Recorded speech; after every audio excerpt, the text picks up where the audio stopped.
Почитувани, ве поздравувам сите кои што во моментов следите Здраво Македонија, утринската на Канал 5 и се разбира ве поканувам да го проследите и разговорот кој што ни следува во продолжение.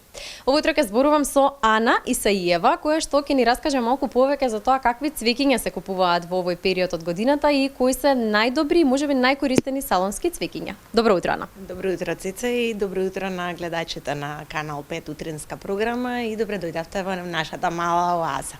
Да, многу ти благодариме, навистина прво се чувствувам овде, сакам многу цвеќиња и мислам дека соодветно се облековме со сите аранжмани кои што ги имате околу нас. Најпрво да објасниме, кои се салонски цвеќиња. Па салонско цвеќе, односно салонско растение, секое растение кое што го чуваме во домот. Значи тоа се може да бидат саксиски растенија кои што се зелени или саксиски растенија кои што имаат цвет. Имаме најразлични видови тука, можам да ви покажам ако сакате и да разгледаме заедно. Лично ќе ги разгледаме, се разбира, кога доаѓаат купувачите, жените претпоставувам најчесто купуваат цвеќиња, за кој прво се фаќаат, кои им се најомилени за да ги имаат во домот?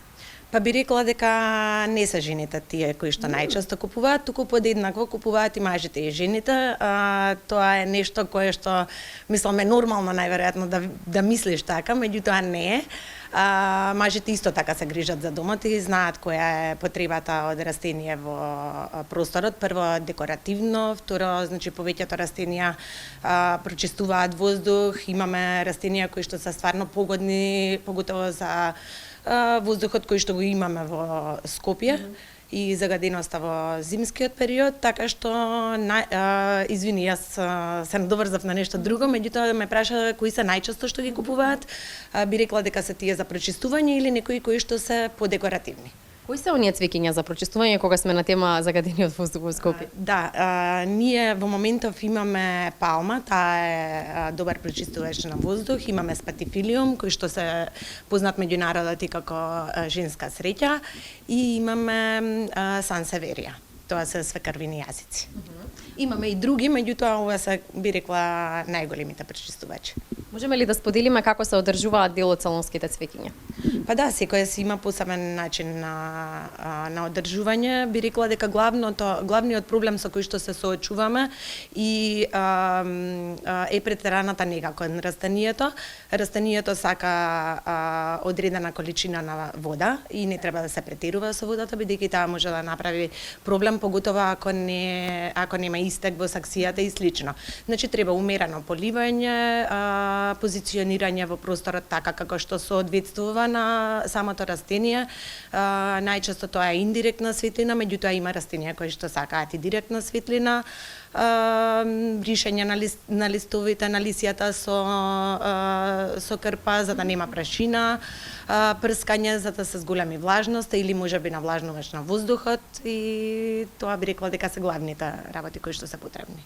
Сега верувам дека многумина ќе се прашаат во овој брз начин на живот во кој што сите живееме, речи се по цел ден нема дома, кои се оние цвеќиња кои што можеби најмногу сами може да се одржуваат?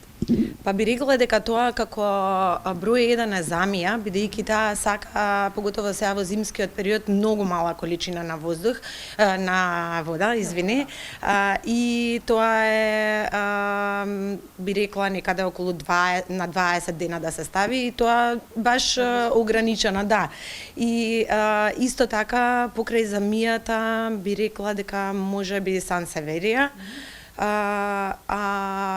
Сега имаме ние еден нов продукт кој што е многу иновативен и помага, тоа се едни перничиња кои што се ставаат врз самата саксија и например доколку идете на пат или не сте во можност да може да се стави перничето и тоа ја одржува влажноста. Мислам не само кога се оди на пат, некогаш и самите забораваме. Колку и да сакаме да ни е убаво, нели? Се заборава при многу брз животот. Така е, сакаме цвеќиња што сами ќе се одржуваат, барем јас ајде да тргнем од себе. Кои се оние цвеќиња кои што најчесто се купуваат за подароци? Па за подарок би рекла дека многу често продаваме спатифилиум или како што спомнав претходно женска среќа. Тоа е растение кое што се подарува на девојка на која што сакате да се исполнат сите желби и планови. Исто така, стрелицијата ни е доста продаван производ. Мислам дека е доста екзотична заради големите широки листови и луѓето многу ја сакаат, популарна. Исто така и пахира. Пахира е признаена и од фенг шуи, па е многу популарна и исто така се вика дрво на парите. Па бидејќи сите сакаме стабилна финансиска состојба, исто така и тоа е доста популарно. Епипремиум е пузавица која што е доста популарна, исто така и цитрусните растенија како лимон, мандарина, каламандин. Друго што да ви спомнам, орхидеите се доста популарни, фаленопсис, цимбидиум, да, тоа се стварно многу убави декоративни растенија. Има ли цвеќиња кои што го подобруваат расположението? Ме интересира како изгледа твојот дом. Верувам дека е исполнет со многу цвеќиња, со се што може да постои за пари, за среќа, за љубов. Да, вака јас уште пред да ја имам продавницава за цвеќе, кај мене дома е исто слична оаза и ги имам буквално сите. Дома сум сконцентрирана на некои поспецифични видови, кои што тука ги немаме заради тоа што мојата љубов е малце на поинакво ниво.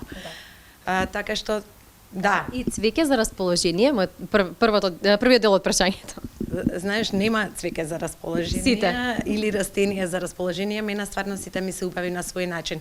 Кога ги правиме на рачките и за во предавница, ние секогаш мислиме на нешто што во моментот го немаме за да го набавиме. Меѓутоа, сите ни се подеднакво драги. Некој се продава побрзо, некој се продава мислам не толку ќе седи па ќе се продаде, меѓутоа сите ни носат подеднакво расположение и некогаш дури без разлика, на пример и дома растенијата што ги имам ми носат расположение, меѓутоа и тука кога ќе продадеме некој кој што долго време стоело во продавница, онака смеле знаеш жал ти е дека отишла. Мислам нормално дека е продавница. Дека сте се навикнале на некој. Да.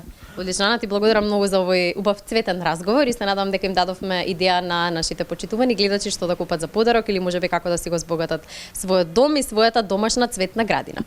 Ти благодарам и јас, Цеца, и ви благодарам Канал 5 телевизија и се надевам дека повторно ќе се видиме.